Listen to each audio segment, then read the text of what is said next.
Hi everybody, welcome back to my channel, and if it's your first time, welcome. Thank you for joining me. Today my topic is homeostasis. Homeostasis is the natural ability that our bodies, being so intelligent that they are, have to keep us healthy. So our bodies are constantly maintaining health for us, whether we know it or not, working very, very hard. Homeostasis comes from the Greek word homeo, which means similar, and stasis, which means stable. So basically, it's the body's ability to maintain a stable environment internally, regardless of what's happening externally. So again, as I always say, we should listen to our bodies because they're so smart, and our bodies are designed to keep us healthy, not to be sick. So homeostasis is very, very important. Homeostasis, when our bodies are not able to maintain these functions, that's when we get sick. That's when we get, life-threatening illnesses. That's when all the problems start. So I'm going to give you just a few examples. This is a really broad topic. There is so much I want to say about this, but I'm going to give you just the gist of it to explain kind of how homeostasis works. So I'm going to give you like 5 ways that examples of what the body does to maintain homeostasis. So the first example is body temperature. So our bodies really want us to maintain the same temperature over the long period of time. So basically, I mean, if all of a sudden we get really cold or all of a sudden we get really hot, the body panics like something's wrong, right? Which is normal. That's what our body's smart to realize there's something going on. So what regulates temperature in our body is in our brain, is called the hypothalamus. So for example, sweating. Sweating is something that a lot of us do, right? So say you're at the gym, or it's a hot day and you're in your car, or you've been overexerting yourself and you get really, really hot. Well, the hypothalamus signals the body to sweat, to compensate for being so hot, because it's not dangerous. It could be dangerous if we don't sweat out, right? And we know that when we sweat, toxins come out and things like that. But I mean, it's mostly to regulate the body temperature. So it's very, very important to regulate body temperature. And that is one example of how our bodies are smart. And to protect us from getting too hot and overheating, we will start to sweat. Example number 1. Example number 2 is our blood sugar levels or glucose levels. So what happens is that when we have high sugar in our body, or our blood sugar rises, it's actually very dangerous. So our bodies, being smart like they are, our pancreas actually gets the signal from the brain to release insulin to bring down blood sugar. So our blood sugar, we eat something high in sugar, our blood sugars up here. Our body says, uh-oh, this is not good. Our brain tells our pancreas to release insulin, which is a hormone, to bring down the blood sugar to normal levels, so that we're not getting unhealthy and potentially a very dangerous situation. So our blood sugar levels come back down, and that's our body being so smart, brain talking to the pancreas, right? Bringing the blood sugar down. Example number 2. Example number 3 would be toxins. So another thing that our body does, the liver is like the one of the most important organs, because it is responsible for detoxifying the body, getting rid of toxins, right? So the liver does this naturally. And we try to regulate how many, I'm going to speak more about this, but we have to regulate how many toxins are going into the body, because the liver can only do so much, just like the pancreas can only do so much when it comes to insulin releasing, right? So eventually, when your pancreas is constantly releasing insulin, it gets tired, it gets worn out, and it just stops doing it. And that's when you become a type 2 diabetic, when the body no longer is doing that for you, right? Same with the toxins. The liver can only do so much. When it's overburdened with toxins, it could only do so much.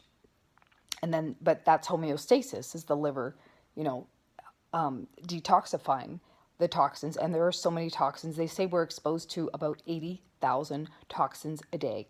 No joke. Like in the air, in our food, in our environment, in skin products we use, you name it, the cleaning products, 80,000 toxins. That's like crazy. So the liver helps with detoxifying. So there's another example of homeostasis. blood pressure. Blood pressure is, a lot of us know that this is a big issue, like high blood pressure. The body mostly can regulate blood pressure, but it gets to the point where it can't, to the point where, people have high blood pressure, which is really, really serious, can cause a lot of majorly serious health implications. But that blood pressure regulation is something that the body does try to maintain on its own. Another example of homeostasis would be pH level. So pH level is what helps with the pH level is the lungs and the kidneys. The lungs and the kidneys play a big part in helping to maintain pH levels in our blood. Now, the lungs and the kidneys can only do so much, just like the other organs, right, over time. But blood pH is so important. pH levels are very important because if you do know anything about pH levels, you could be acidic or you could be alkaline. And there are a lot of things that contribute to this, a lot of factors, like a lot of unhealthy things that we do are acidic. And then there are things that we can do to be more alkaline. A lot of them food-wise would be like fruits and vegetables, many of them organic, in order to be alkaline, and that's a whole other topic as well, which I plan on doing one day. But for those of you who do know a little bit about this, I mean, you could be acidic or you could be alkaline. So pH levels are very important, and the body also tries to be homeostatic status, perform homeostasis to maintain these levels. So those are all the examples of what the body does to keep us healthy at any given time. So you can see how amazing our bodies are, like incredible bodies. What happens is, and people ask me a lot, like, what do I think, what do you think is the worst food? Or what do you think is the worst thing I can do for my health? Or what do you think is the best thing I can do to what, besides stress, which I think is probably the number one contributor to horrible things that are happening and illnesses, and stress is so important. That's a whole other topic. But besides that, I don't think there's any one thing that contributes to somebody getting cancer or somebody getting, I'll use an example of the vaccine controversy, right? And some people think you should and some people think you shouldn't. My opinion on that is basically do your research on both sides of it, because there are both sides of it. And I'm not here to tell anybody to vaccinate or not to vaccinate. I will tell you what I do believe, though. I don't think in this particular situation, I don't think vaccines cause autism, but I think they trigger autism. And what I mean by that, and about cancer and about disease and about all these issues, health issues, is that we all have a bucket. We all have a bucket. Everybody has one. And I'm going to refer to it as our toxic bucket, right?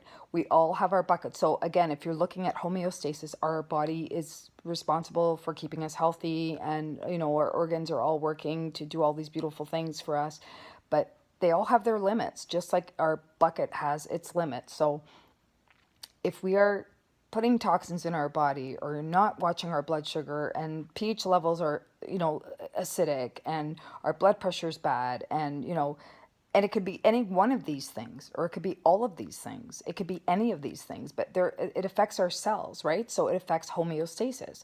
So basically, the toxic bucket, like you have a bucket and the toxins are, all these things contribute, all these bad things are happening, chemicals, outside influences, whatever.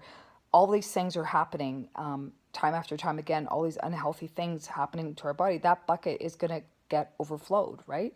That it's going to get to the point where it's going to cause a disease, or it's going to cause an illness, or it's going to cause something very serious to happen in the body. And that's what happens. That's how this happens. So we can only do so much and take so much, or our bodies can, and then our bodies can't do it anymore, right? So that's the importance of, yes, everything in moderation. And yes, I do believe in that too. You can do certain things in moderation, but there will come a time, and there does come a time where that bucket gets full. And that's how all these things happen. And what contributes to this, obviously, is the homeostasis. So if our body is not able to do that beautiful function that comes naturally, And, you know, it's over time, it's going to take its toll on the body and on our health. So along with this message, I want to say to everyone that, you know, you can making changes is great, and making changes for your health is great. And I don't mean to overwhelm everybody with all these things. And I think what happens is people try to do too much too soon, too fast, when they find out they're sick, or they find out they get a diagnosis of something, or you know, they get scared of maybe some health issue, right? So I think the important thing here is baby steps, and do your research on things. You know, do a few things at a time until you get used to that, and then you feel a little bit better, and then you try this and you feel a little bit better. But the whole key is here, you can't make yourself worry, you can't make yourself, you know, crazy about all this stuff and worrying about all these things, because most things have chemicals in them. And I mean, worry about electromagnetic waves and the air that we breathe, and you know, there's so many factors, cleaning items, and things we put in our body, like to eat, skin cream we put on our skin. There are so many variables and so many things that are not good for us. And I say, like, focus on one thing at a time. Or, you know, if you're making your own natural cleaning products at home, you're already in the right direction, right? Maybe your nutrition can be a little bit better, and you can, you know, focus on that next.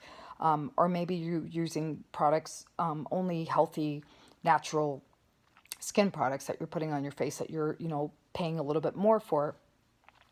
And then maybe, you know, your cleaning products are like store bought, right? You can work on all these things. We can't be perfect, we can't be 100% perfect. I say you decide which things are important to you, and that's what you work on. For me, obviously it's nutrition is my main focus, also having a background of being a nutritionist, but food is where I put most of my focus. And I do think it's really important. I honestly think that 80% is diet, for health, for any type of goal that you're trying to reach. 80% of it is nutrition. I've always sort of believed that. You know, but we can't make ourselves crazy. We can't worry about these things, changing everything at once. First of all, it's expensive as anything if you're going to go clean out all your cupboards and replace all your cleaning products with, you know, or replace all your makeup, or all your skincare, or all your food. And if you're trying to do it all at once, it's so overwhelming, like everything else. So I would say baby steps. I would say find one area to focus on, and then be cognizant of homeostasis and how the body works to keep us healthy, and try to help the body out. Don't make the body work harder than it has to, right? Because, like I always say, respect the body, and respect our bodies and what our bodies do for us every single day to keep us healthy.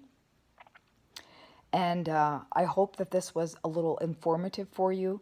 If there's anything that you would like me to discuss, as always, you are welcome to email me. I am Nutralicious on Facebook. Send me a private message there, or you can send me a message here or comment below on YouTube.